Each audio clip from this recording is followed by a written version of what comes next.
In this video, I'm going to show you how to uninstall BlueStacks on PC. So I'm going to show you step-by-step method how you can remove BlueStacks completely from your computer. And by following these steps, you will be able to do this for you as well.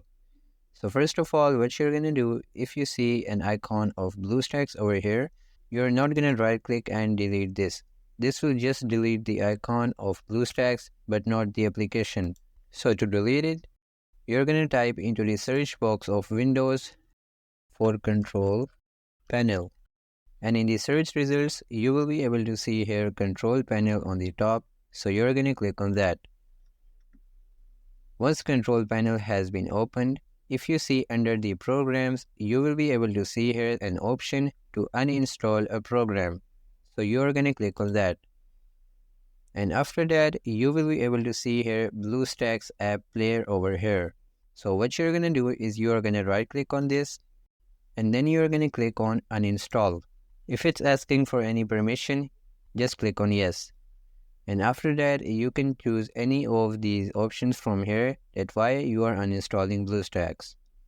And after that, you can click on uninstall and then click on uninstall again. You're going to wait until the uninstallation has been completed up to 100% and then it will be deleted. Then you can either click on completed or cross. Then if you also see BlueStacks services over here, you're also going to right click on that and then you can click on uninstall again.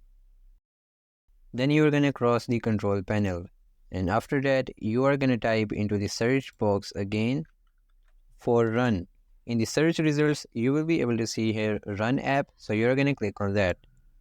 And in here, you're going to type for percentage program data percentage.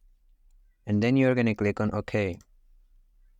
Then if you see any folder over here named as BlueStacks, you're going to click on that, right click, and then click on delete.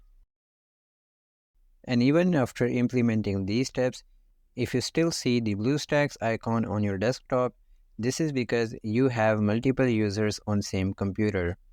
And the icon over here is not from your side, it's from the other user of your computer.